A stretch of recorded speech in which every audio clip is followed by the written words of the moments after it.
Ladies and gentlemen, welcome back. I know it's been a long month of hiatus from the Swoop Shoot podcast, but we back. We back after a long month break, and we got a lot to talk about.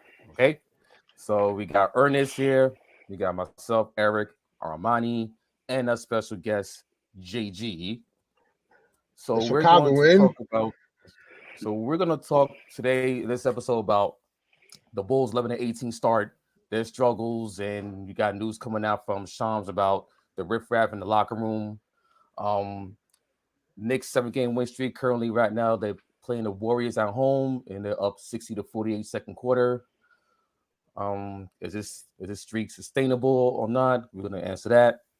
The Warriors' road struggles. They are currently their fifth game of the 6-game East Coast road trip. They won their previous game at Toronto. They're down 12 against the Knicks. They finish up tomorrow against the Brooklyn Nets. So it's going to be a rough one, along with Steph Curry being out. So they got a lot of work to do. Also, speaking of Lakers, another injury for Anthony Davis. Unfortunately, was a right foot injury. We don't know. Okay, we don't know. We just know it's the foot. So this is his second injury of this season. So I'll cut off my foot and gave it to AD. I ain't doing all that. But he needs something vibrating. But he was playing well up to that foot injury. So MVP. They got to again depend on LeBron, and he was out last game against the Suns last night, and they got trounced by the Suns. And we don't talk about the Suns later on this episode because there's new ownership.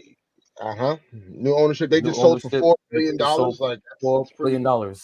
So yeah, and we got to watch out for that because the CBA negotiations ongoing. They extended to February along with the trade deadline. So those little nitbits, you got to look out for that because stuff is going to change in the NBA in the collective bargaining agreement. So we're going to get to all that. And so since our guest JG is here, but before we get to JG,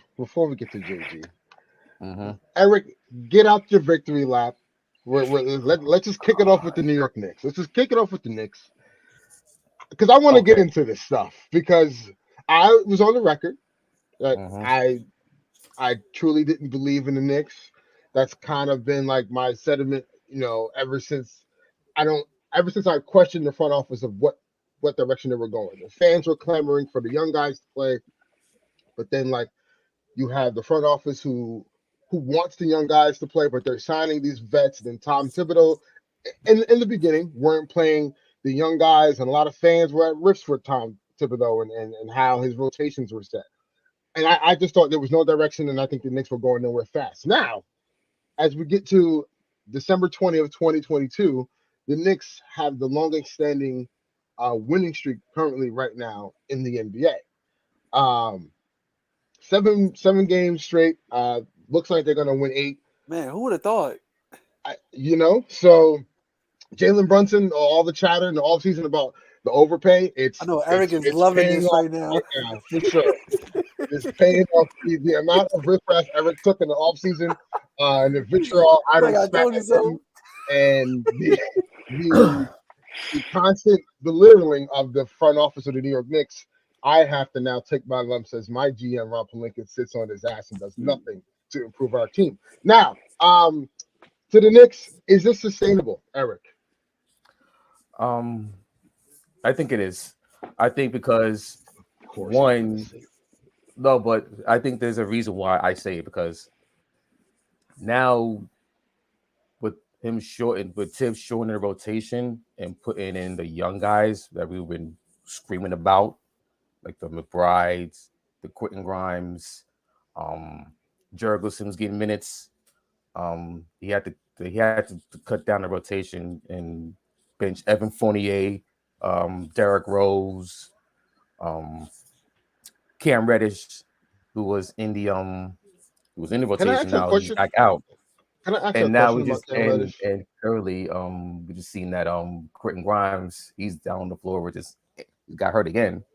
So I got a question real quick about Cam Reddish. Like, mhm. what's the things that you're like? What's the issue? Because it's like at one point I'm like, okay, maybe he's young, coming from Atlanta, wasn't a lot of minutes for him. A lot of guys played the same position as him in Atlanta. I thought going to New York he'll thrive because it'll be more opportunity for him. Thibodeau gives him this runway of starting and getting all these minutes, and then now, like when he got traded, you guys gave up a pick for him. You guys traded him for him. He didn't get minutes to start while the fans were clamoring for him to get minutes. He gets minutes. He actually performs well, and then gets pulled again to the bench. I'm just confused. Then we hear like the trade chatter, the trade chatter about Cam Reddish wanting to get out of New York because he's not getting opportunities. I'm just confused. I think the kid is legit, but is there any personal problems, or I don't know. It's weird that a young guy like that with that much upside gets moved, or gets moved once, and then all of a sudden his next destination he's getting talked about being moved again. So going to the season, going to training camp, Tibbs was out front saying that the 2 guard position, the shooting guard was in play. So it was Fournier, Quentin Grimes, and Cam Reddish. We all knew, well, us the fan base, we kind of knew that Quentin Grimes was going to get that starting shooting guard rotation spot, but he had a foot injury, so he had so he decided to play Cam Reddish and Evan Fournier in the rotation as basically like holding spots for when Quentin Grimes gets back healthy. So you had Cam Reddish. He plays, he plays a couple games. He was up and down. He had his good moments. He had his not so good moments. Even though he's a big 6'8" guard with a 7-foot wingspan, there was rumblings about him, like his motor. He's not bringing it out every night in games. His defensive effort was not there sometimes, and like during before the win streak and early in the season, their Knicks defense was not good at all. It was like they were like bottom 5 in defense and defensive rating, and which was not good. And on top of that, they were giving up 100. They gave up 140 to the Thunder at home. They had that big game. They had that big league against Dallas, and they blew it. They're up 15, and they lost by 20. And that kind of like signaled for Tom, like, okay, changes need to be made, especially on defense, because that's his calling card, defense. And there was rumblings about at the time they were 10-13, and if they had lost a couple more games after that, changes would have been made, like major changes. So with Cam, it's like at first when the Knicks traded for him back in last January, it's like, okay, gave up Kevin Knox in the first round pick. Okay, and where are the Knicks going to come from? So he didn't play. He got a couple bunch of DMPs, but also he started playing well. Then he injured his shoulder against the Kings, and that was it for him. So all right, I mean, so I it's like, just find it. Plus, but also it's like where the man's going to come from, because the rotation was just like it was too many players in rotation. Thibodeau doesn't necessarily like to play deep into the rotation. Yeah. That's just normally what he does. So, mm-hmm. I would like to say, like, John, I want to get your thoughts on this. This is about, like, do you see this being a sustainable thing? Knowing Tibbs, knowing he's very well known for running his guys into the ground, and by the time playoff time comes, they're gassed. And normally you get these first round exits or not much deep playoff runs. Unless of course you have Derrick Rose and then you run into LeBron James at that time. But I don't know. Like I just feel like the East is still very like there's like a there's a certain class that you have with Milwaukee and Boston. Brooklyn's starting to creep up there now, clearly as you can see, and then like there's everyone else. And I think from 3 down, it's like up for grabs. I don't know. What are your thoughts? The Knicks can sustain it up to a first-round exit. That's just sort of like that. That's the ceiling for me. Mhm. Tibbs is doing what he does. He's tightening his rotations. He's making sure he's got people coming in that can defend. But first, before we get into that, I just want to thank Ernest for having me on the podcast. But I also want to let everybody else know that's friends with Ernest that if your team starts sucking and your record starts getting worse, be ready for that podcast to be invited. That's what he's going to like. Listen, I've been trying to get John on the show like since last season, and like I was just like, damn, like the Lakers, we freaking suck, and the Bulls were ascending, and Lonzo's Ball is playing this all-world point guard. And I'm just like. Yeah, DeMar DeRozan is a DeMar MVP. DeRozan, right. All-Star. We were supposed to sign and we didn't want to sign. Like it just two game winners back to back. Crazy, man. Best record in the East. Yep. No, I think I think being realistic though, I think Tibbs, he's going to do what he's got to do to win. That's always been Tibbs's MO, and this year he's going back to what he did before last year, and he's playing guys that can defend and that can run the offense the way he runs it, and the turnovers have been greatly cut down as well with the Knicks. So they're playing really good, sound, fundamental basketball. And again, like Ernest said, like the rotations are tight. So that's not what all the other teams are doing. Not all the other teams are trying to like win. Like Steph isn't playing today, so it's a very different attitude that other teams are taking to these regular season games before Christmas as well. Yeah. So, the Knicks will be in the play-in. I'll be so shocked if they drop out of the play-in. They'll definitely be, in my mind, they could sneak even up to a 5, like a 5 through 10 for sure. Mm-hmm. But again, the Knicks ceiling, just because of the lack of offensive firepower, for me, is a first-round exit in the playoffs. That's as far as they're going to go in my mind. So, yeah, I think in a playoff series. When you have Julius Randle and Jalen Brunson as your 1-2, because RJ Barrett clearly hasn't gotten there yet. You're limited to a certain which degree. is far more than I thought they would be this year. To be clear, like they've been much better than I anticipated. But still, with that said, when it comes playoff time, this is the ceiling for me. Well, would you consider what matchups would be in the first round, or is it like, okay, whoever they play in the first round, they're gonna lose? Well, it's so you're looking at the top teams right now, and you're looking at Milwaukee, Boston, Brooklyn, and Philly. So all those top 4 teams, if they're in the top 4, I don't really see the Knicks really having a shot in a 7-game series against any one of those 4 teams. The Nets could go dysfunctional again, so you never know. It's still early.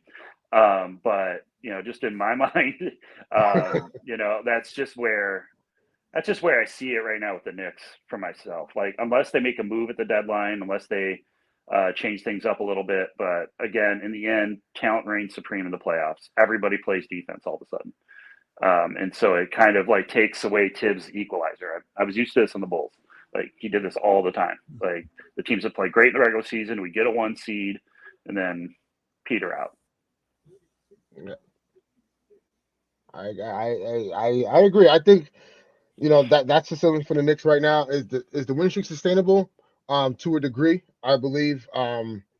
Again, I mean they've had some impressive wins, but like I want to see them like play Boston, and what does that look like? I want to see them against these elite teams to kind of see, is this just a fluke, or is this something that the rest of the East has to like bat an eye and say, wait, maybe these guys are the real deal.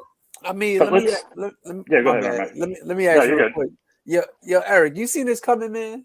Like, I'm trying to put myself in your shoes right now, right? Like, if the Knicks went on a 7-game win streak, and like I know the question is like, do you think it's a fluke? Do you think this will continue? As a fan, I'm like, yo, I'm taking this. Like, we rolling right now.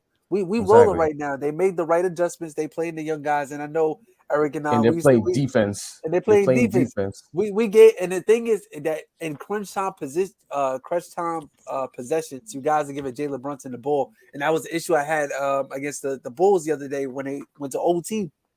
Yeah, Julius Randle staying at the top of the key for X amount of time. Yeah, that was a classic Tibbs play. But then, right in overtime, you guys gave Jalen Brunson the ball, and what did he do? He closed the game for you. So, like, and I've said this before, like, you know, it's cool that Julius Randle can get you buckets, but the guy who's going to facilitate the offense and make defenses collapse is going to be Jalen Brunson. So just put it. 100% agree. Yep. Yeah, definitely. Yeah. Okay. But give the Knicks some credit though. And like go ahead. I mean, and I think that's the biggest difference. Yeah, I think that's the biggest difference right there is Jalen Brunson. Like, he's come here and is like, okay, this is gonna be my team. So, and this kind of took the pressure off of Randall, just like get the ball out of his hands. More importantly, and just let him go on the block and do his thing. So, but there've been times when like they've been having Randall bring up the ball at certain moments, and it's like, Tibbs, no, we don't need that. We do not need that.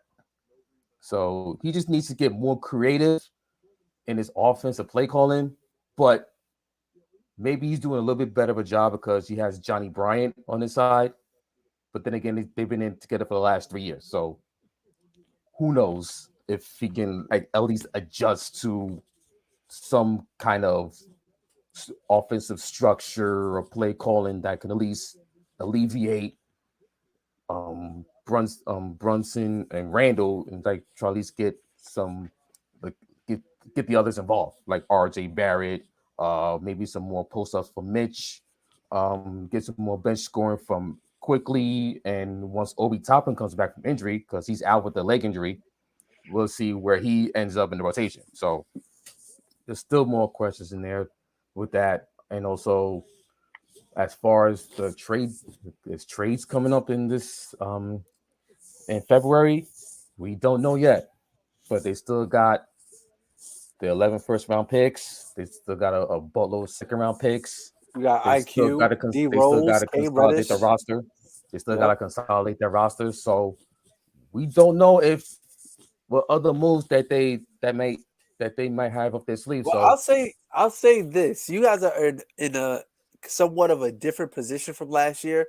I know that there was a show that we had where it was kind of like dead smack in the middle of the season where both of our teams was in the same position, but from the Knicks standpoint of view, it's like you guys are making these guys available, like IQ, D Rose, Cam Reddish, guys that you could guys that you could get some decent value for now that the Knicks are playing well now.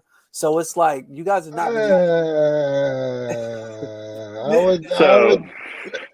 not especially. It also helps that you guys are on a 7-game win streak. So it's like, all right, cool. You guys are like kind of trendsetting up. You might have some good offers on the deal that could kind of put you guys in the right place. It's still before Christmas. Yeah, exactly. Right. Yeah. Their schedule in late January beefs up a little bit more. So, like I said, like right now, you guys are sitting at 10th in defensive rating and 13th in offensive rating. That is very impressive. That is a playoff team, right? Like if you're middle of the pack or at least if you're near the top 10 in both offense and defense, you'll tend to be a playoff team. But again,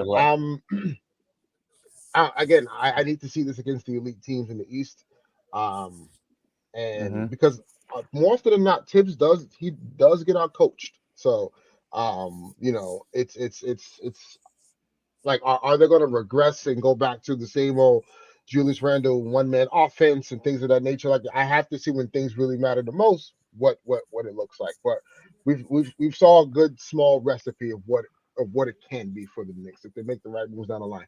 Armani, to your point, they have some pieces that may be good enough to get good value back. Any trade involving Evan Fournier is going to involve them giving up a pick. That goes without saying. So, and even more so maybe Derrick Rose. So, we got to see. We got to see what's out there and what the moves they're trying to make. But so far, the Knicks they look good. They're certainly better than any of our teams that we are fans of in here right now. But yeah, it's good to see. In New York City basketball with the Knicks and the Nets right now playoff contenders as we sit here. But just think about perspective, though. Going back to draft day, New York Knicks fans were furious. Oh yeah, on draft day. Oh, So yeah. like, let's Listen, just really so- think about like where they've come to now. And this, to me, is still like a building year for them. This, like, there's no championship aspirations here. Like, but but this is a building year where they're improving. So, and they've got all those picks. To me, it's progress for them. But I'll tell you this. Sure. I'll tell you this. During draft night, it was basically half the fan base was like, "Why the hell you trade out the 11 pick for more picks down the line?" Other half was like, "Okay, I'm fine with them not for trading out the pick because if we draft someone at 11, who are we going to put on the roster to play?" So it was like they damn if they do make a move, damn if they don't draft or. So yeah, it was basically half the fan base was going that else. So. But it's aging well so far. So yeah, it is aging good. well. Yeah, it's aging well, and they still got like they made the right decision. And they still got the Dallas pick and the Mavericks. Oof, they're in trouble. Yeah. And to think back then how the fans and the media was up in arms about the Knicks giving Kristaps Porzingis. 2020 hindsight, you look now, that pick is actually worth something right now. So some good foresight, maybe luck. Yeah, exactly. And they still Jalen Brunson from Dallas. So next up on the docket, a very sensitive topic for me. The Los Angeles Lakers, as you know, right now sitting in the 13th slot in the West at 13 and 17, right? If I'm not mistaken. 13 and 17. Who would have thought a team of Russell Westbrook, LeBron James, and Anthony Davis, just can't get it together. And it's the second year in a row we're running into this issue of the fit and the roster construction and what the front office has done or has not done, and the fear of Anthony Davis staying healthy. We've all had that fear ever since he's gotten to LA. And aside from 2020, albeit we did win a championship, there was a break in between. I kind of kept AD, available for us. The last couple years, he's been hurt. And here we go again. Just like last year in December, an injury report comes out and Anthony Davis is hurt. You can't make this up. The same time this year, he got hurt in Minnesota. He was out for the MCL injury. So the guy's been playing like an all MVP, putting up monster numbers, been averaging for the last, I believe, 8 to 10 games. Anthony Davis has been averaging 46 points, 14 rebounds, shooting 65% from the field, over 85% from the free throw line. Like that is just like, those are Shaq-like, Wilt-like numbers. And he was definitely on a tear. And what a way to kind of abruptly end that streak and that, progress for Anthony Davis with as the Lakers report, a foot injury, but it's not a sprain. Man's got injured in the air. He got injured in the air. Nobody touched him. Listen, and now Anthony Davis is out for a month. This puts the Lakers in a very, very interesting situation because, as my handle says, make a trade Rob Pelinka. I've been an advocate of getting Patrick Beverley banned from Crypto.com Arena. There is a GoFundMe account to remove Patrick Beverley away from the Los Angeles Lakers. He is a plague. So I've been an advocate on trading Patrick Beverley just to make the move around the margins. Because I feel like the team is starting to turn the corner, or at least I felt like it right now. And I think, adding maybe a shooter or another big, just some depth that we need to help bolster this roster, because LeBron and AD were playing at a top two duo level. And yeah, it's very interesting to see what they're going to do now. But Let me get JG in here to chime in first, because I know he's been chomping at the bit to talk about the Lakers and what they should and shouldn't do. So the floor is yours. What do you think? Given the Anthony Davis injury, what should the Lakers do from here on out? Should they trade the picks? Should they not trade the picks? Well, if he's only out a month, they don't need to do anything. Okay. It's not actually a big deal. Yeah. And it's right now they're on pace for a at best 6, 7 seed, in my mind. And I have to admit, like, I have been the biggest anti Russell Westbrook person that you can kind of come across. But I watched the games this year, and he started to turn a corner. He looked like he was having fun, and he was embracing that role. So, yes, as annoying as it is, he likes to do that whole carry the baby thing. But you cannot win an NBA title with Russell Westbrook right now at this stage in his career as your third best player on your roster. It's just not going to happen, in my opinion. But all that said, the worry also with these kinds of injuries is how honest is the front office being. So, again, if it's just 1 month, it's really not a big deal, actually, at all. The biggest part is the load management of LeBron James at his age, and it's always the risk that the Lakers have. They have two very, very talented players play at a very, very high level when they're on, and that any team would love to have when they're playing healthy and on. But both players, LeBron is old. Let's just call it what it is. But he's doing amazing things at his age. And Anthony Davis, this stuff just keeps happening. I always just kind of wait for this headline to come out every year because it's just sort of what he's been doing. Yeah. And so, and again, Anthony Davis is one of the best players in the NBA when he's playing like this. So the Lakers have a really, honestly, like, I've been one of even with my opinion of Russell Westbrook, I have not been a fan of the idea of trading him, if I'm running the Lakers, because you're trading at a low point.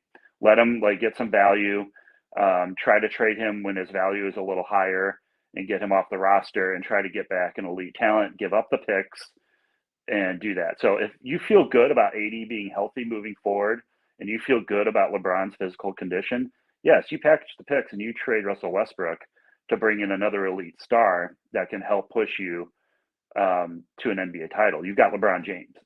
You didn't sign LeBron James just to kind of float in the middle of the pack. You should be in the top 4 easy, and you should be in the second round easily every year. I agree. I have no qualms about what you said.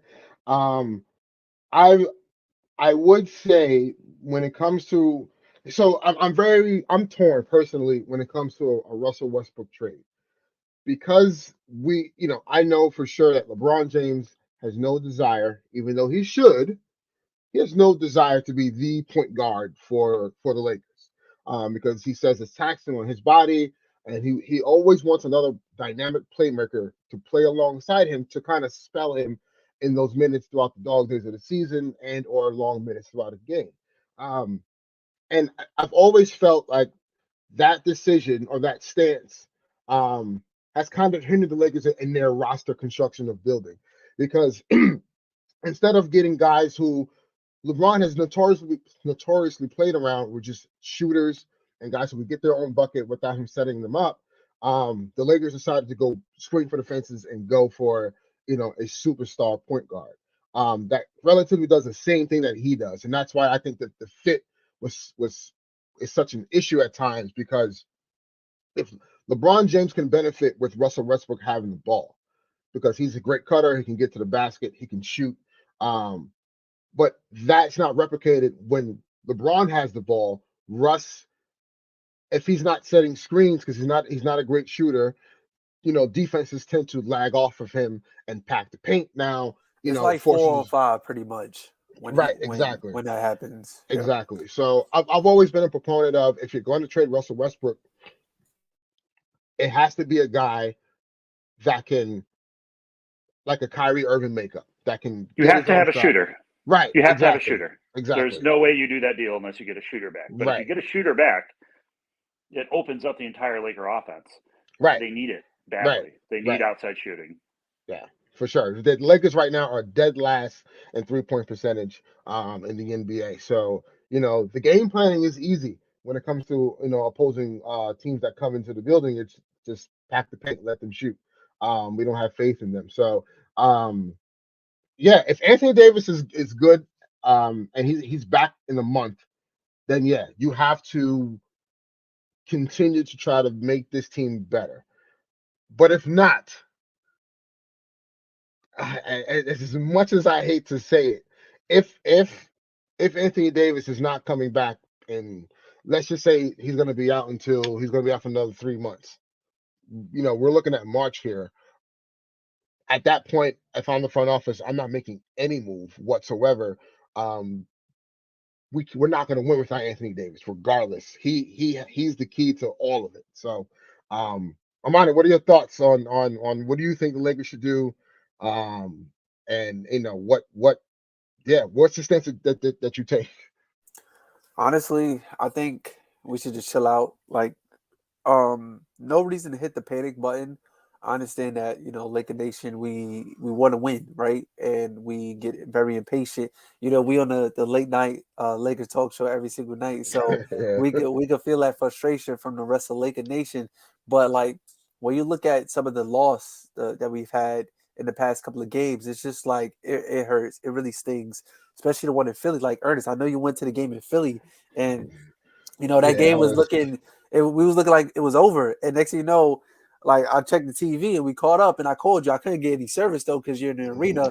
But I'm like, yo, we're really about to steal this game. We just needed an Austin Reeves free throw and an AD free throw, and we take that game home. And then play in Boston. That one really staying. I'm still not over it. Like they're our nemesis, they're our rivals and everything. So to come back from I believe we was down 20. Right, Mm-hmm. and then have a great fourth quarter, like doing all the right things. They're missing shots. They can't even get a bucket. Right, we're doing all the right things, and then to come down to the end, like just stupid boneheaded plays, And then once the game went to overtime, I'm like, yeah, we're not winning this game, man. I was so frustrated at this game, but the AD injury, it was like. I would say it was kind of something that was kind of like waiting to happen because we all kind of like just grimace and grieve at the TV when we see him jump, when we see him land, all that stuff. So it's like it's the seriously, scariest thing, John. Like it's so annoying. Yo, it's so annoying. It's when like he falls, I'm like, oh my god, he's okay. Like, is he okay? At least your player can jump, all right, and run. We're gonna get to Lonzo Ball soon. And I think JG, you might feel the same way with D Rose. When he came back, it was like, yo, like every time he jumps, like every time he lands, he's gonna be okay. Sure. I felt the same way when Kobe came back. I remember there was a game Kobe had dived into. He jumped over the first row. I'm like, yo, bro, what are you doing? But with AD, it's just like, bro, like he made the layup over Jokic. And then next, he comes up limping. I'm like, did he step on his foot? Like, what happened, right? It was and nothing. Then the next play down, he hit Jokic with a Euro step and made the layup and was still limping. And I'm like, all right, you gonna walk it off. You gonna be all right. Like, and next I check back in the TV. He's out for the game. Huh? How? Like, you was able to put pressure on it. You're in the tunnel. You're jogging. You're able to put pressure on it. So, like, I'm just so confused. Confused. And what also, like, lately, ever since the injury, he's been traveling with the team.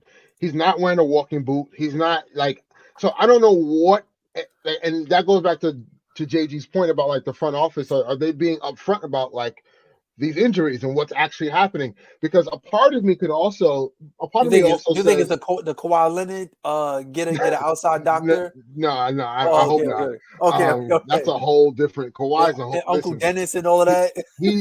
Kawhi Leonard is finessing Steve Ballmer. I wish I had his job, but he has the easiest job in the world. But I think a part of me wants to believe that maybe the front office isn't so upfront about it, because if you're in trade talks with teams, right, that price goes exponentially higher if they find out Anthony Davis is not coming back. Now they know, oh, you're very desperate, and now you're gonna have to give up more in order, to keep your team afloat. So I'm just like, are they posturing because they don't want to like let that information out, and like maybe they're acting like the 5-year line with a deal or something like that? because those conversations have happened before. So I don't know. It's just a part of me like is thinking that as well. I don't know. Am I crazy for thinking that? But I mean, all in all, what I'm gonna say is that, like, you know, you look at the Western Conference. The Western Conference is wide open, right? You got the Warriors. They lost Steph. Steph is I'm not sure they give him a timetable, but like we're I probably think they looking give at him around a month. like a month, They right? said 3 to 6 weeks. 6 weeks. Right. Charles Barkley has the Denver Nuggets being the number 1 seed. I don't know why he's an idiot for that. It's Chuck. What do you expect? And, right, and then you know, like sidebar. You know how bad it is for NBA TNT. The Knicks are blowing out the Warriors, and they're showing Warrior defensive highlights. That's how bad the coverage is. Right. Okay. But yeah, the Western Conference is wide open now. You had some teams like the Sacramento Queens, like they made a leap. You know what I mean? But it's like every time we all right, cool. We lost in Philly, right? Then we turned around, we lost in Boston. All right, cool. We beat Detroit, and I forget who was the other team that we beat. But it was like, all right, cool. We getting some steam again. And then, we beat the Nuggets. And then this happens. And then we play the Suns. LeBron's not playing. Russ not playing. The AR-15 not playing, you know? So it's like, bro, like we can't get a break. It's like every time we go speaking of not playing against Sacramento tomorrow, I don't believe that LeBron or Russ and Austin Reeves probably they're on the injury report as they may be out as well. Right. So. And it's like, how can you get some steam when the guys are out? And then also, like, I know this is not a big needle mover, but you know, somebody who's been given, in my opinion, who's been giving us really good quality minutes in Wayne Gabriel. Like, I really like his defense. I really like his hustle. He's also out too. So it's like, and then also, me personally, I'm not a fan of him. I feel like he's all talking, don't do anything. JTA, I'm personally not a fan of him. He's out as well too. So it's like, you know, our wing depth, you know, our front court, like we don't have that, you know. So we got to rely on Kendrick Nunn and Pat Bev, you know. And I'm gonna say this. I'm going to take a lot of bullets for this, but remember when Pat Bev became a Laker? I remember rewind a couple months ago. I said that Pat Bev was going to be a Laker. I called it, but don't get me wrong. Like that's a play that you would love to have for your not on this team, not on this damn team.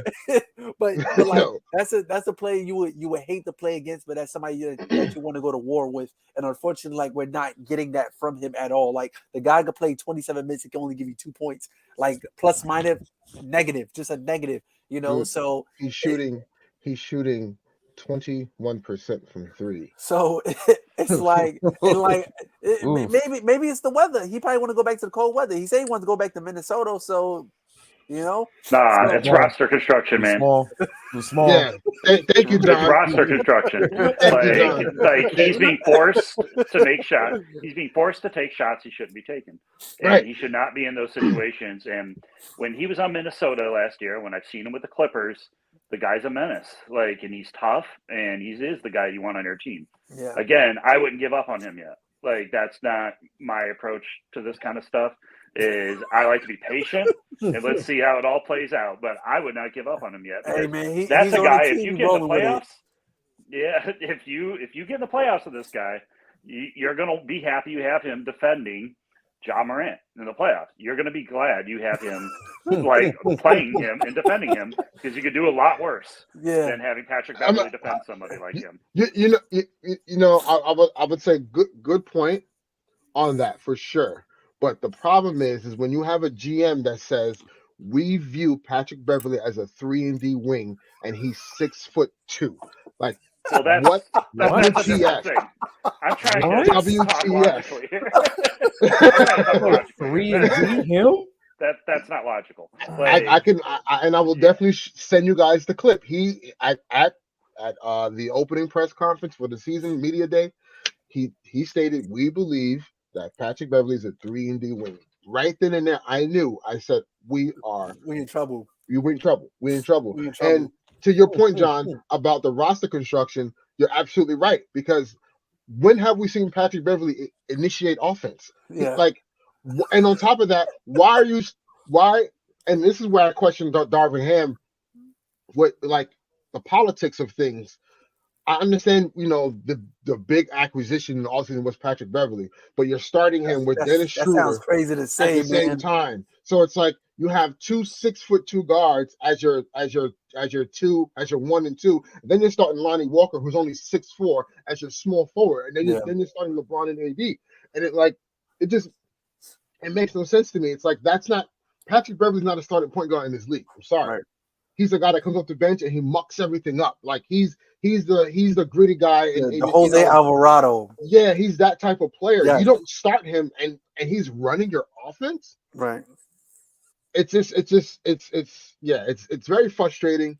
The roster construction is extremely questionable and disappointing for what this Laker front office is able to come up with. A trade that has to be made, whether it's sending Patrick Beverly to Cambodia or either trading Kendrick Nunn. But you gotta go. I'm split on the Westbrook Damian thing. Jones gotta go. Yeah, I'm split. Gotta go. I'm split on trading Westbrook because of the playmaking. I believe his playmaking is super important when it comes off the bench. He's found a role where he can literally. There are games where the Lakers starting 5 starts off flat. We're down by double digits by 11 minutes to go in the first quarter, and by the 6-minute mark, where Russell Westbrook comes in, the Lakers have a lead again because of his run. So I think the playmaking helps a lot. He has such great chemistry with Anthony Davis when LeBron is off the floor. It just gives another dynamic of an offense that we can provide and give trouble to in the playoffs. But at the same time, I'm a guy that wants some depth back because I don't believe in our bench. I don't believe in a lot of the guys that we have when it comes to playoff time. So if I can trade Russ and I can get back, PJ Washington or a guy like Kyle Kuzma or just one of these wings that are out there or DeMar DeRozan, dare I say, it gets back us. It gets the Lakers back depth that they can spread the wealth around. And now they have some wings on the perimeter. They got guys who are actual 3-and-D, and Patrick Beverly is a guard. So it's just I don't know. I'm torn on trading him, but also if they're going to trade him, it has to be for a guy like a Kyrie Irving makeup. It can't just be for for instance, I'm not a fan of the Lakers trading Russell Westbrook to Chicago for DeMar DeRozan and Vucevic. If you're gonna you're not solving the problem if you're doing that. So because now if you move off Russ and you take that Chicago deal, you don't have a playmaker now that can spell LeBron. Now LeBron has to play point guard. So it's just you have to consider these options around. And if nothing's gonna net you a guy that can spread the floor and shoot the basketball, like a Kyrie Irving, because I want Kyrie Irving on the Lakers, then to me it makes no sense to trade Westbrook unless you're gonna get ample depth back and a decent playmaker comes back in that return. But again, the Lakers they're back against the wall, and teams know that. So let me ask you this question then. So just thinking about this, all right. So the year ends, and let's just say AD's injury is worse than you anticipated, and the year ends, and you end the year with Russell Westbrook on your roster. Are you re-signing Russell Westbrook? Because I got to follow up to this question. It depends on the price. If 3 for 70, that should do it. It depends on the price. So you want him back on the team? I'll take him back. It depends on the price. I would say this. It's not a definite yes. It's not a definite yes for me. The important piece before I even get to that decision is what is the rest of the roster going to look like before I even consider re-signing him. Well, this is where I was going with this. So if I'm the Lakers GM and my season is pretty much lost because AD's injury is an issue, or LeBron gets hurt again, and it kind of turns into a repeat of last year. You look at the free agent class; it's not very good. Like Fred VanVleet and Kyrie Irving are the highlights of the free agent class. So how are you going to construct a roster without trading Russell Westbrook to someone and attaching picks and getting a contract off someone's books that they may not want? And does that set you up for the next year? Because again, you still have LeBron next year, You still have AD next year. And so I that's where the only reason I brought that up is I don't fully agree. Actually, I think the choice becomes a lot more simple if the Lakers season ends up turning in to a repeat of, the last couple of years. That's just something to chew on. Right. Yeah. No, I totally understand. I totally agree. It's a tough decision that they have to make. And they have to make the right one because they don't have a lot of time left. LeBron is not going to be here for the next 5-6 years, even though we've heard he wants to play until he's 45. It's just, you got to be realistic with your options and understand where you're at now. But hopefully, we get some good news in the next couple of days about Anthony Davis, and it's not as severe as we think or worried to be. And they can just, proceed as they should. But yeah, they have to make a move to improve this team, no matter how you slice it. They're not a championship roster right now, for sure. Speaking of front offices, man, the Chicago Bulls, what is going on in Chicago? I mean, having a ridiculed or injury, like just ridiculed season last year. I was very high in Chicago, as Eric knows. We had our highlight of our season last year was that he thought Chicago wasn't going to be any good, and I was like, you are on. I wasn't on dust, and I felt Chicago that makeup of the team that you guys built last season, I thought was going to be really good, and they proved that until they got ridiculed with COVID and injuries. That kind of derailed their season. So I kind of figured, I was rooting for DeMar, man. I was very happy for DeMar and how he played last year.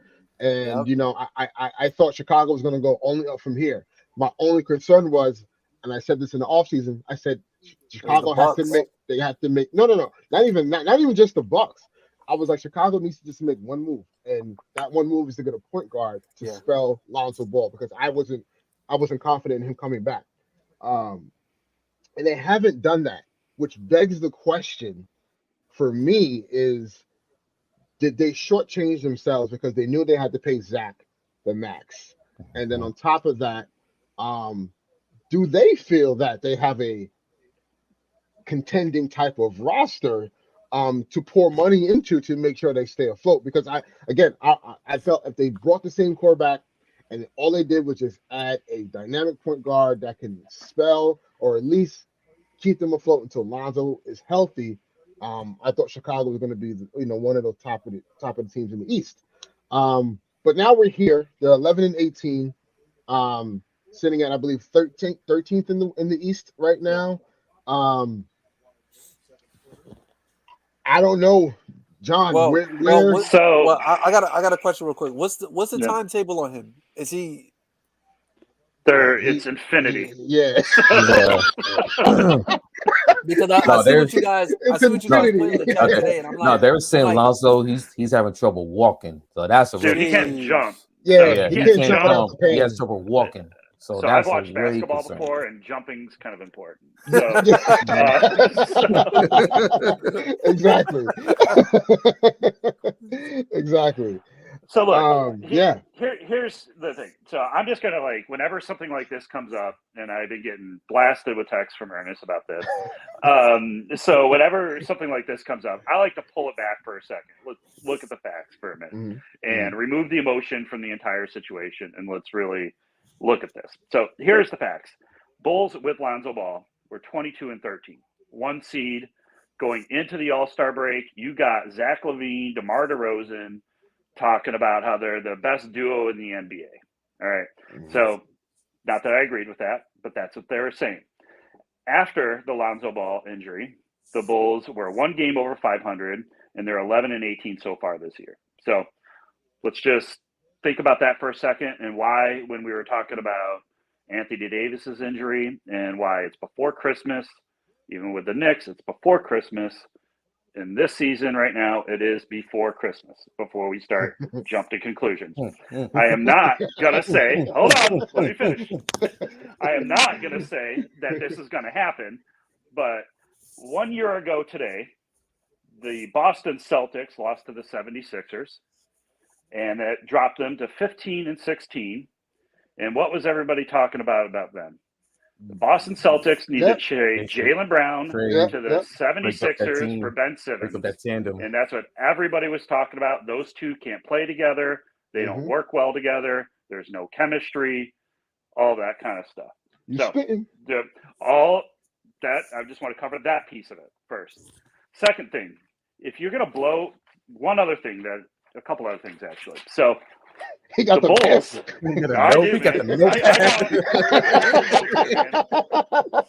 the Bulls led the NBA in attendance starting in 2009 and held that streak going all the way up to 2019, where that streak ended, and then in 2020, where that streak ended as well.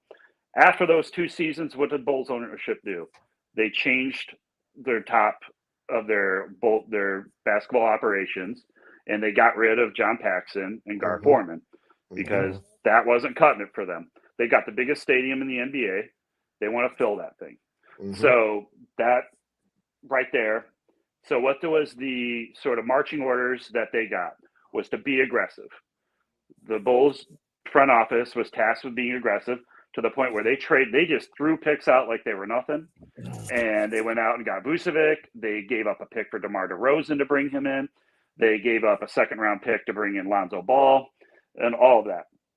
So I only set this up for a second just for everybody to kind of realize they didn't just go aggressive just to run into some losing to the Minnesota Timberwolves and giving up 150 points without Rudy Gobert and Karl Anthony Towns is about as low as it can get.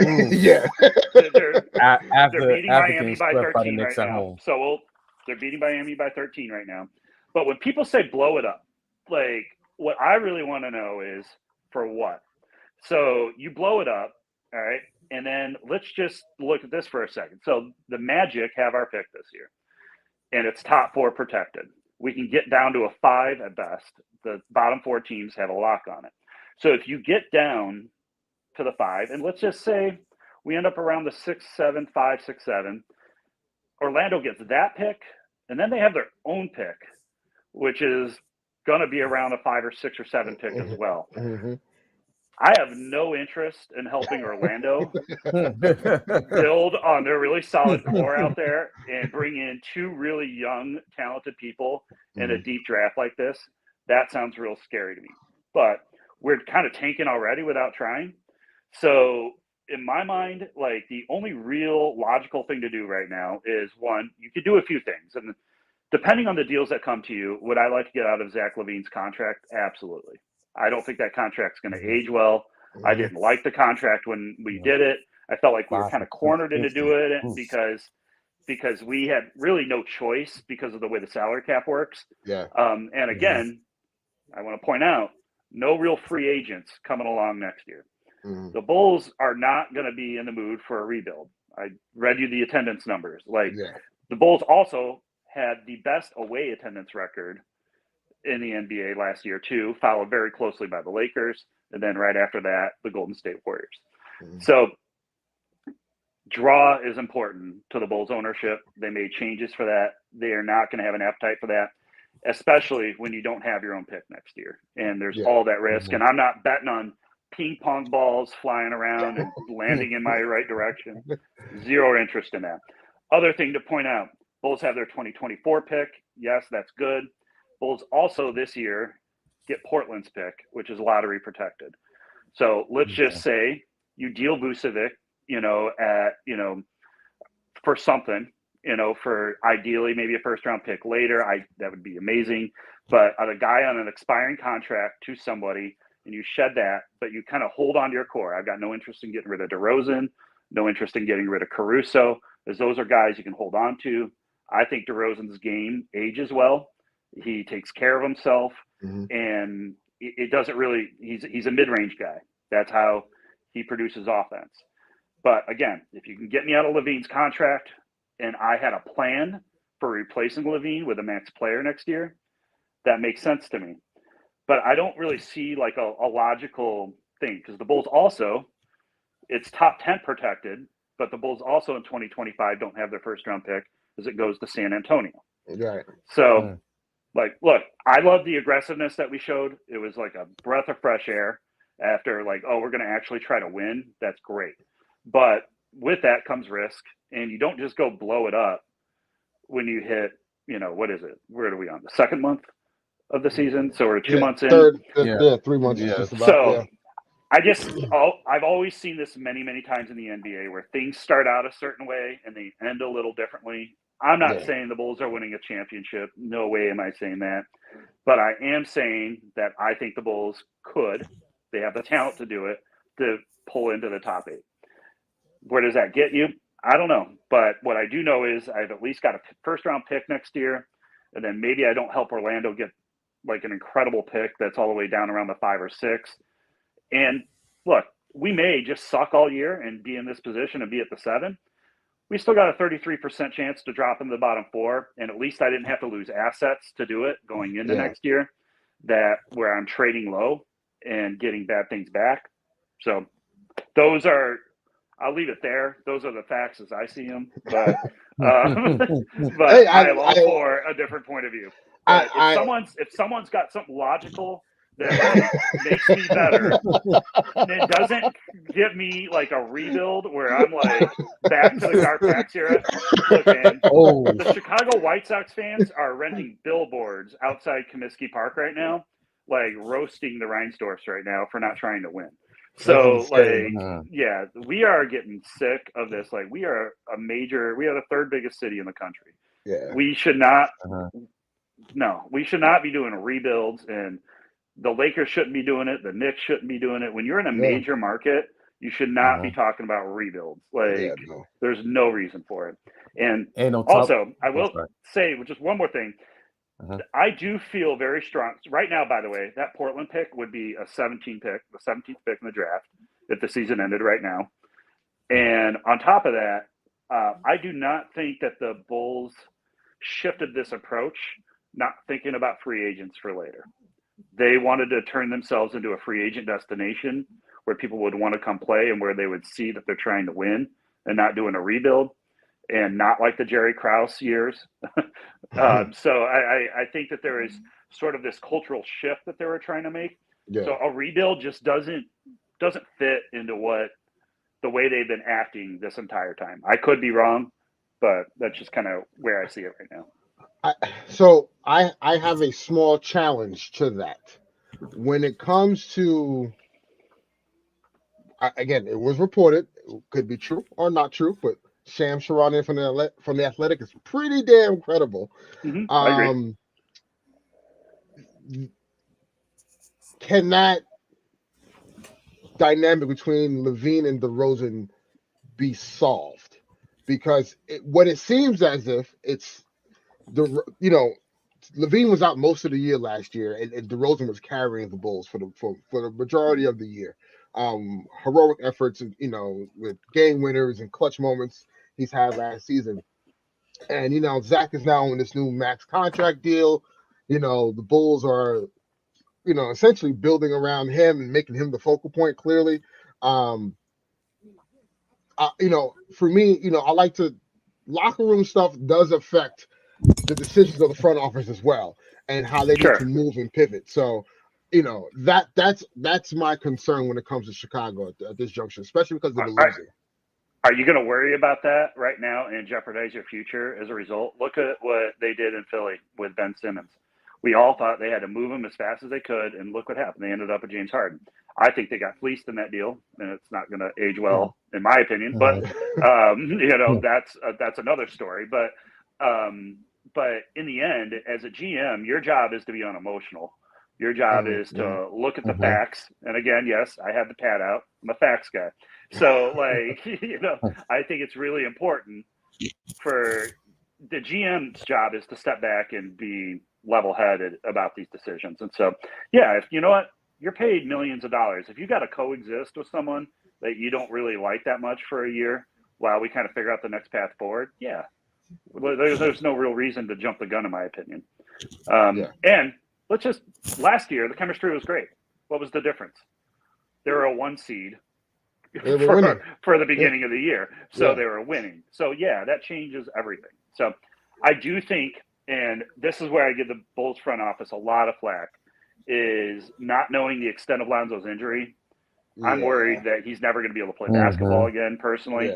It's reminding me a lot of the Greg Oden situation where everyone kept waiting and waiting and waiting and waiting for him to come back, and he never did. And so, like, yeah, that definitely gives me a lot of concern that their answer to that was to sign Gordon Dragic. You know, like, that's not an acceptable answer if you don't know the extent of Lonzo Ball's injury. And, I mean, you got doctors working for you. So, like, come on. Like, you need to know better than this. So that's really where I fault the Bulls front office, is not having a better backup plan to that. But because if you really look at it, Vucevic, DeRozan, and Levine, none of them are known for defense. Not right. Yeah. They brought in Caruso and Lonzo Ball to make up for that. And we were getting transition baskets. They were causing problems in the perimeter. Those two were fun to watch on the defensive side of the ball. That's actually where it's missed the most, because you're not creating those transition baskets. Levine's not getting out running. And so. No, great points, John. You know, again, I always wanted to get a perspective from, you know, a fan that's like entrenched in what's going on with, you know, with that city and that team. So, good insight on that. And I'm on par with what you're saying. Like, it makes sense when you really break it down. I'm just concerned going forward, if they can't solve this issue between DeMar and Zach, what is the next step going to look like? And for what it's worth, it's now your value is kind of depreciated a little bit the further along DeRozan gets in his career. So I'll be honest, I want to extend DeRozan. So like for me, he's the type of player you want to keep around. He sets a good example. He's shooting free throws after games when the gym's empty. Like, he's that work mentality, instead of Zach LaVine blaming his coach when he's only scored 4 points and he's being sat out in the final 2-3 minutes.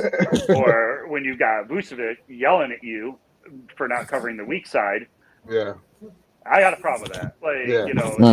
And honestly, these tempo issues that the Bulls have without Lonzo Ball, Zach LaVine should be able to fix them. So I would like to personally, I want to have an honest conversation with him and say, is your knee healthy? If your knee is not healthy, we're going to shut it down. Like, let's just, this isn't working, so let's get your knee right. Yeah. And when you miss the first 2 games of the year without it being like knee maintenance. Yeah, that was weird. The first 2 games of the year. Yeah, that was a red flag. Yes, it was. And it was right after he got the money. It was just like, wait, well, all of a sudden now your knee's an issue. It's very weird. Very weird. It just was odd that the Bulls, and this is my big problem with how the Bulls run their organization, and this is Jerry Reinsdorf textbook. They signed Billy Donovan to an extension. We don't even know the terms of that extension, and it was just done in the offseason, and they didn't tell anyone. So it was out of the blue. Yeah. It was literally the way they operate. And so look, I don't like the situation we're in, but I also am a big believer in just not making things worse. And if things, let's see in a month, where we're at, and let's see where the season's at and where it's trailing. And if, I'd rather get something back for players that aren't going to be back next year. Absolutely. Yeah. But I think blowing it up, and I even tried to look at some scenarios. There's not a really, even when you're trying to I was looking at Vucevic maybe to the Miami Heat. Well, the matching salaries is the problem. We don't the players they're going to want to send back. We're not going to want to take on those contracts to make the matching salaries work. Right. So it doesn't. There's not a real good solution when you look at the trade market because of the box that the Bulls have kind of put themselves in. Yeah. No, I agree, John, and I think this is a good time to segue into, as the Bulls may be early mid-season disappointment.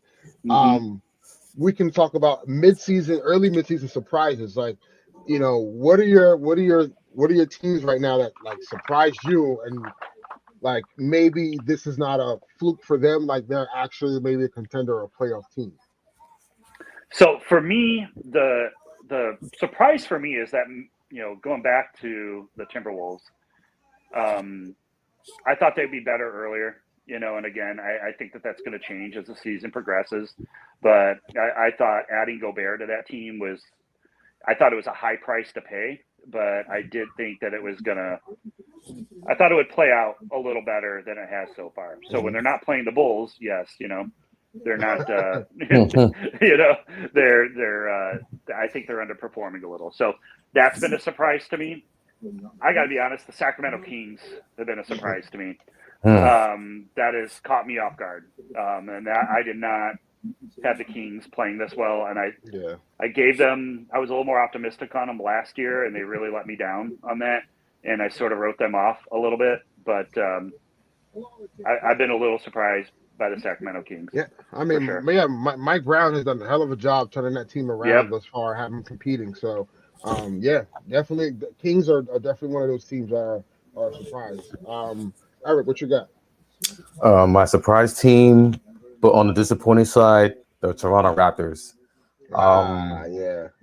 Like there's something's not right with that team. I mean, Scotty Barnes, he hasn't played well. Fred VanVleet, he's been in and out. Yeah, but at the same time, I expected him to play better than he has played. Fred VanVleet is another guy who's been in and out of injury. Pascal Siakam has been balling like an all-star, but they're about to become a team in that area where it's like, okay, do you want to start to think about going in this other direction or try to compete for a playoff spot or play in, because they're starting to drop down in the standings, and them and the Bulls are right neck and neck. And don't look now at the Magic, who won 6 straight and lost last night in the close game to the Hawks. They crept up back into playing to contention. So I expected the Raptors to be way better than they've been playing. Do I see them improving? Hopefully they get their stuff together. Just like, and their problem is their defense has not been good at all. Like last year, they were like one of the top of the half in the NBA in defense and defensive rating. This year, they're not, and that's the hallmark of Nick Nurse. So they're gonna have to clean that up, and yeah, that's my surprise team right there. I'll go with the Pelicans. We all seen their defeat last year against the Phoenix Suns, and usually, like, when you have a group of young guys, right? The league and spectators always say, well, they're going to be great next year. And sometimes they just don't live up to that, but they have been. My only issue was that they're losing the teams that they should be like beating. I know they lost to Utah twice in the past 2 weeks, I believe, and it's just like, bro, you can't lose to Utah. Like, Utah doesn't know what they want to do. And like, you have all this firepower. Like, Zion is playing really, really good. Like, Zion can give you like a really, really good game, and then like come out and get smoked by Giannis, the following game.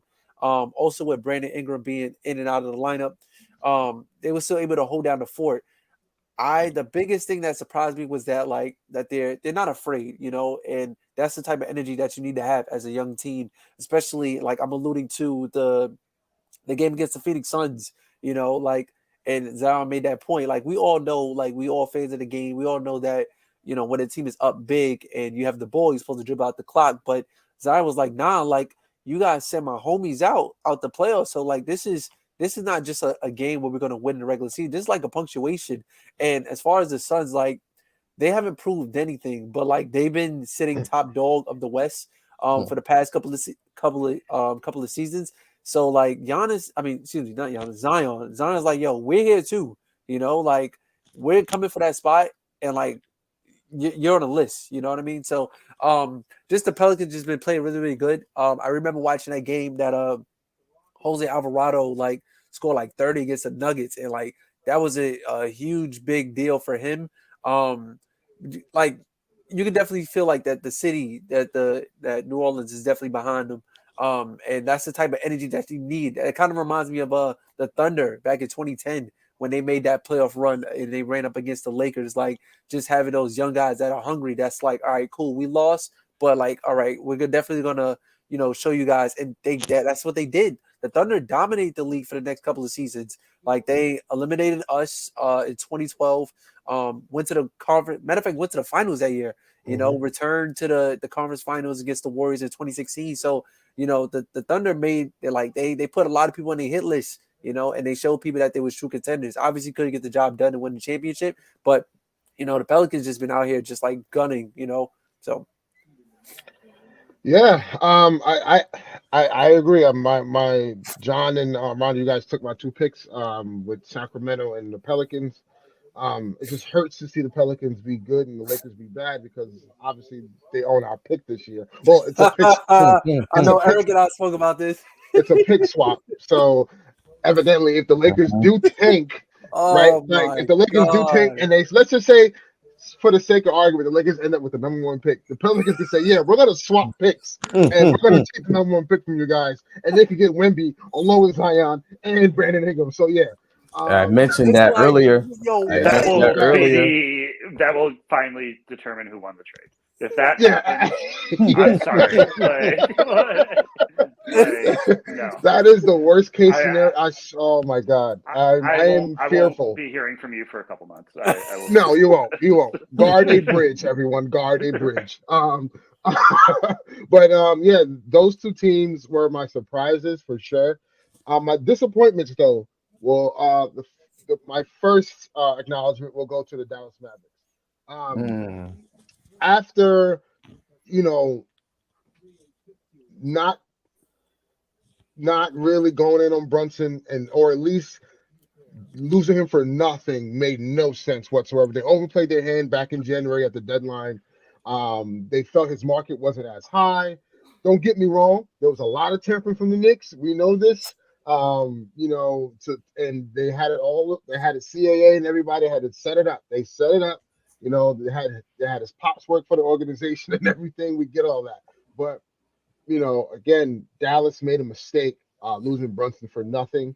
Or trying to play their hand back in January when Brunson thought at the time, I think Brunson only wanted maybe, I think it was 20 extra million on top of what he was getting already from Dallas. Dallas felt like that was a little bit too expensive, and they felt that the market would have been a lot cheaper for him. Then Brunson balled out in the playoffs, and then here's $100 million contract from the Knicks. That did not make any sense to me. Yeah. I didn't understand that. Like immediately during the playoffs, if I was the front office, I'm making a move to keep Brunson, or if I know I'm going to lose him, I make a deal with, like I have to set myself up. And he's playing like an all-star right now. So yes. Right now, if the all-star game started, I think Jalen Brunson is an all-star for sure. And Mark Cuban doesn't strike me as the type of owner that penny pinches. Right. So it was just a very odd, peculiar move on my part. Like just from me looking at it on the outside, I thought they were going to keep him. Exactly. Especially how he performed in the playoffs, man. And how like he was one of the main reasons why Phoenix could not do anything with them in that series. And they didn't add anything around him to elevate that roster. Like they added Christian Wood. Their offseason acquisitions were Christian Wood and JaVale McGee. Like, all right, like that does nothing when you already had the White Power Max Cleaver on your team. Like, I don't understand. You're adding more bigs where you lost another playmaker that Luka needed to spell him during minutes. Now Luka's doing everything. And if they continue on this trend, I don't foresee Luka staying there. If this is the thing that Dallas is going to do, I do believe Mark Cuban will wake up and ensure that the front office makes some moves to improve the roster. But they have been a disappointing team thus far this year. Right now, they're sitting at, I believe, the 11th or 10th spot right now in the Western Conference. Then my second most disappointing surprise team would be the Golden State Warriors. And the reason why I say the Warriors is because, we lost Eric for a second. The reason why I say the Warriors is because I understand they've gone through. They won the championship, and it's the championship hangover. They won, I believe, was it 5 titles in the last? It's really crazy. They can't win on the road, and Right. that says a lot. They're 3-16 on the road. That's crazy. They lost. They lost Otto Porter Jr. They lost Gary Payton the second. I really thought, at the very least, they were gonna, at least keep Gary Payton. I thought they were gonna re-sign him. Yeah. But losing him, and I get it. Joe Lacob and Bob Myers. Their money is long, and Bob Myers. Well, Joe Lacob has been on the record saying, they're willing to go and pay that tax bill, but clear as day, maybe they're like, wait a minute, this is too much of a bill to bite. Because of they're not bringing back Gary Payton Jr., not bringing back Otto Porter Jr. They probably thought, hey, we have a farm of young guys and Kuminga and Moody and Wiseman and the other guys is gonna like fill in those roles. I questioned in the offseason that's a lot to put on these young guys who've never been in that situation before. Yes, they've been in the finals, but like this is something consistent that the Warriors have been doing. They're just getting there. I felt like it was just a lot to put on those young guys to perform well. And thus far they've already sent Wiseman to the G League. He's expected to be back, but again, he's back. He's playing tonight. Okay, good. So I just don't think it's just a championship hangover. I think the roster is an issue for the Warriors. And given the fact that now you look at Steph being out, now it's hurt, and Klay Thompson doesn't quite look the same. He's had getting older, right? He's getting older. Do y'all think this is the end of Klay Thompson, or you think he have like one more? No, a guy like Klay Thompson, because of his shooting ability, you can never. He'll always be serviceable, because he can shoot so well. Defensively, though, he has digressed a little bit, obviously because the lower extremity injuries that he's had. You can't expect him to be the same player he was 2-3 years ago. Right. Can I ask you a question? If you had to pick whether or not the Golden State Warriors would be in the top 6 by the end of the year or out of the top 6 at the end of the year, and your life depended on it, which one you picking? I'm saying it end. Yeah, they're in. So again, it's before Christmas. No, I get it. Right. Yeah. No, I understand. And I'm with you that it's disappointing, but this is just one of those teams where I just don't worry about it. And maybe I'm just being naive, but they've got the best shooter I've ever seen. And they've got a team that plays defense when it really comes down to it. And they've got elite talent. I just feel like they're going to come around, and we'll see. Yeah. I wanted to put that on the record, but you can call me out on it later. But I definitely think they've been getting blitzed in this East Coast road trip, and they're down by almost 30 right now. I just think when it comes here's the biggest piece. Depending on how long Steph is out, is the hole too big for them to crawl out of. That's the thing. If they keep getting, and I get it, the West isn't as inflated as it was before. It's a parity thing going on right now. Yeah. So I just feel like it's bigger than just like the championship hangover. I legit have questions about their roster construction, and as much as we want to look over the Draymond Green issue, that dynamic also is there, and his free agency is looming over the team, and what they're gonna keep the Clay, Dre, and stuff all together. All that stuff to me matters, and with championship teams like that, when contracts get into play and who's getting what money, and the last dance, usually that breaks up. That's the implosion. The last dance. So this is going to be the test of their dynasty here coming up here. It's the last to me, dance. it's going to be whether the young dogs coming up in the West with Memphis, with the Pelicans, are these teams going to be able to unseat them when it comes playoff time? It's going to be fun to watch. For sure. And we'll see. We'll see if they're up for it. So. Yeah. This is the last dance. Yeah, and before Jordan Poole and Scott Burrell. Oh man, Scott Burrell. Jesus. Oh man, yikes. That's a name I haven't heard in forever. Scott Burrell. Jesus. That's like he became. I gotta admit, I kind of forgot about him until I watched that. He was MJ's doppelganger. Like it's crazy. Yeah, that's right. It was him and Randy Brown. Decent games. Yeah, Randy Brown. I remembered. Randy Brown. I actually forgot about it. I watched that. Like, oh my God, Scott Burrell. Jesus Christ, what a crash dummy he was. Anyway, before we end the show. I know we're going over hour 20 here. Before we end the show, I just want to get you guys' last thoughts on MVP. Who do you think right now should be the MVP? Or even to make things even better, easier, give me your top 5 MVP in order so far this year.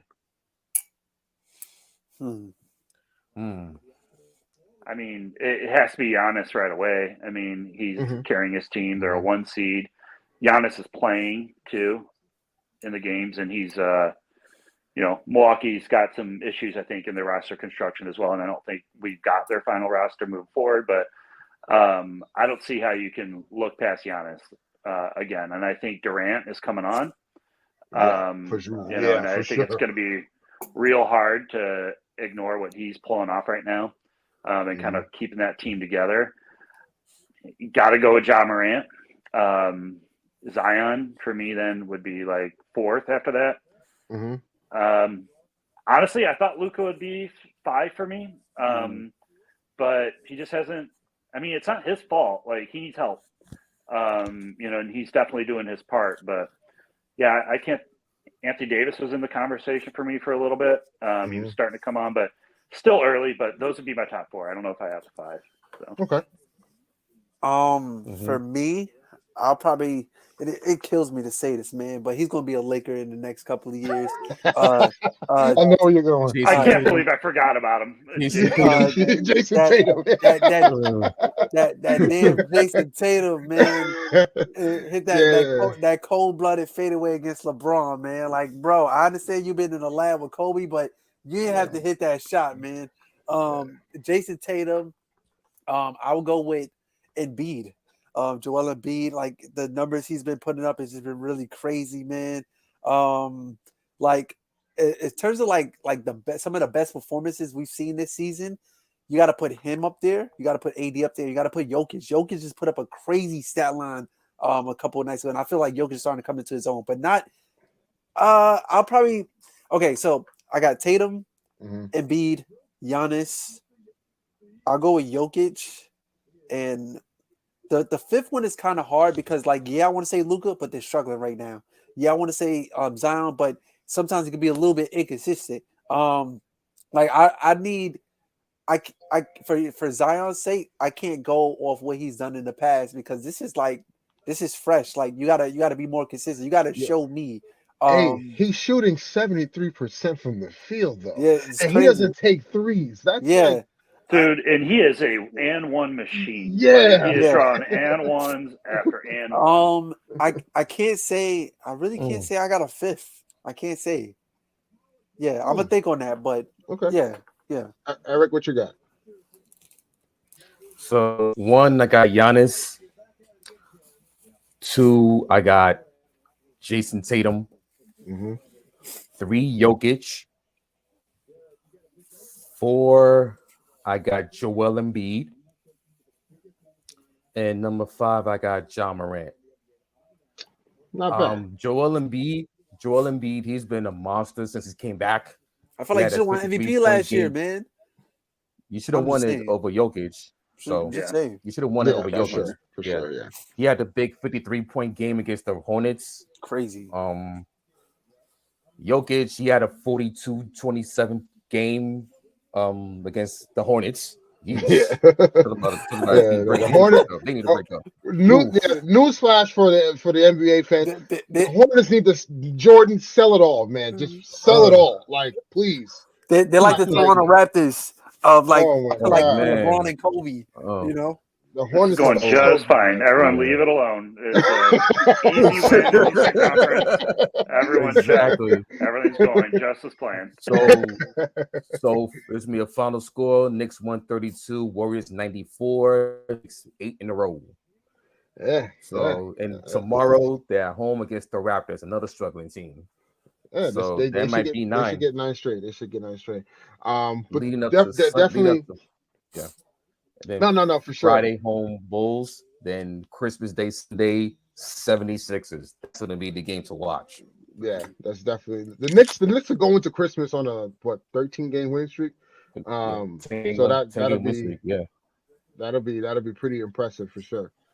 Bulls beat Miami as well. So there we go. Oh, nice. Oh, nice. Must be nice to get some wins. Because the Lakers put out anyway. Quick question. I don't want to be depressed. Quick question before we go. The Miami Heat. What's wrong with them? Because they're I said before the season started that the PJ Tucker let him go to Philly is going to cost them, and they haven't. They've been off kilter all season long. So this is another team for me that's like going to be fine as it comes down to it. Mm-hmm. I mean, I do think that they were in my, in one of my disappointments, kind of going into the year so far. But again, I've never really loved their roster construction. Though. Remember, their biggest signing acquisition was Udonis Haslem. Yeah. I just and Jimmy Butler didn't play today, so Kyle Lowry didn't play today, so I don't know. I think there's a bigger plan with Miami on how they're kind of staging this out.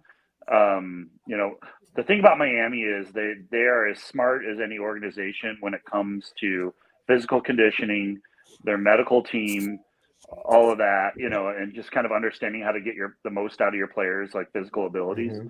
So I feel like they're going to be okay, as much as I hate Miami and I hate their fans, but outside of that, they run a solid organization. So yeah, for sure. Before I'll give my top 5 MVPs. Anthony Davis. Man, I wish, man. but no. Realistically, though, I would have to go with Giannis. He's been doing. He legit could have been a 3 straight, 4 times straight, 5 times straight MVP. I just think the narrative with me, they get tired of the same person winning. It's just like Jordan could have been MVP every year. LeBron. Same thing about LeBron. Every year. Yeah, exactly. So but I do think Giannis right now, you can't deny that the number 1 seed in the East, number 1 offense in the league because of him. I believe top 3 defense also because of him. So I think Giannis is number 1. Jason Tatum will be number 2 for me. Number 3, I'm gonna say Kevin Durant. And he's a sleeper, but he's been throughout all the crap that Brooklyn's been going through, he's been the constant. And now they're on the up and up. Last night he put up 40. Was the night? It wasn't even last night, but a couple nights ago. He put up 26 points in 1 quarter. This is insane. Yeah, against the Pistons. I think Kevin Durant is starting to creep in there. I got him at 3. I got Embiid at 4.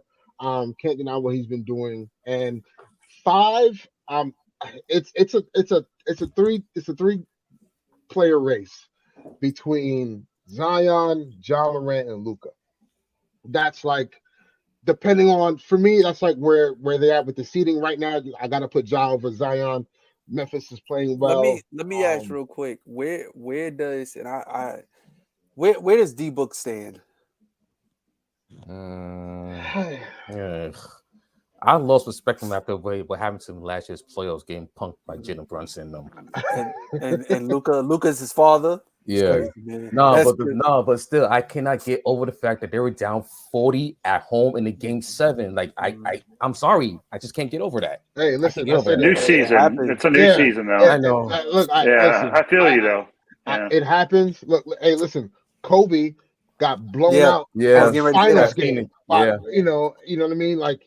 We lost to the Celtics by 30 in the finals game, the clinching game. So It Right. happens. That's right. It happens. At It happens. Boston. It happens. Right, and we lost to Phoenix in the game 7, and they felt like Kobe quit on the team. Yeah, but that was both on the road. This was at home though. That's different. I know. I get it, but Booker, he doesn't get talked about enough, in my opinion, because I think he's deserving to be in that conversation, especially last year. I honestly just think that the media and like just the NBA discourse, they don't like the Suns. They just not. They don't like the Suns. Yeah, screw the Suns, man. And it's also West Coast like time zone. And you're not playing your games. Yeah, you might want to watch Phoenix is not like a big market, so like they're doing push-ups after they beat the Magic. Get out of here, man. Hey, listen, Get out of whatever they here. do for social media, but cornballs. There's a lot of hate for Phoenix here, I see. Yeah, man. But I think Booker doesn't get enough love around the league for what he's done. I just think he's in a, you know what he is? He's in the middle of the pack type of guy that's like the Donovan Mitchells of the world. Like he can't, like, you question, can he be the guy? Now, I don't know if Devin Booker could be the guy. Like if you look at the top 5 MVPs, like you look at Giannis, you look at KD or Embiid or would you say like Indiana Paul George?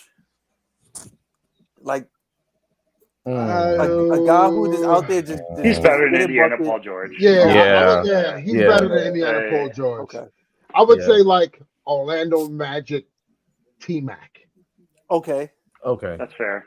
That's fair. Like around that, like he needs more around him to, and like he can't, like, I don't know. It's just Booker's not the guy. Like how Donovan Mitchell's, like, you can't have him be the focal point of like your offense of your team, right? Like he's not the lone superstar. Like you're gonna need comparable pieces around and really good pieces in order to uplift his game. So I think Booker's in that category. Like you can't just say like, you could throw LeBron on any team and like, all right, they're gonna be a championship team. You throw Giannis on any team, they're most likely a championship team. Like he's not of that caliber, at least yet. So I just don't think he gets enough love though, like for sure. Like I just think because he's in the market of Phoenix. I mean, it's just one of those things. But I just want to edit one thing. I should have put Joel Embiid in my top 5. That's insanity. So I don't want to go off the air. Yeah, because I'm sure on Twitter they were like, "Who the F is this guy?" He forgets to Joel Embiid. I lose all my credibility immediately, and I would understand. No, but to conclude this, John, thank you so much for joining us on the Swoosh Hoops podcast, episode 33, the Scottie Pippen episode. Patrick Ewing episode. Or the Patrick Ewing episode. Jesus Christ. I feel like Draymond's going to make a LeBron reference somehow, some way, man. Somehow. Or we could call it the Creole Abdul-Jabbar episode. How about that? Or Larry Bird. Whatever you guys want. But no, John, thank you so much. Really, really good to have you on, man. We're definitely going to have you back, especially if we hear some news coming out of Chicago very soon, hopefully, with what's going on with them. And until next time, guys, we got the All-Star break coming up. Trade talks are happening. January's coming up, so yeah, we're gonna have a lot to talk about in the next coming weeks. Maybe we'll do a trade episode. We'll just like throw out some trades and throw our cap. Our, I would say, what do you call it? I would throw our front office capology caps on. We gotta get Sean. We gotta get Sean on that, yo. Sean was throwing out some wild trades last year. Oh Lord, we'll get Sean on here as well, who's taking some front office classes with the NBA. So that'll be great to have. With the GMs. Yeah, and because Sean's a Miami Heat guy. Everyone is going to Miami, so like it's. He was the guy suggesting that you guys trade LeBron, right? Yeah, that's the guy. I was nodding in my car listening to him. Sean agrees, like this guy. We need to have both of them on the show and let them have at it. Yeah, we just need a jam-packed episode, man. Yeah, for sure. But yeah. Again, thank you guys. Peace and love. You guys be safe. And until next time, I'll holler at you. Cool. Peace. Have a good night, guys. Peace. Good night. Peace. Laker Nation.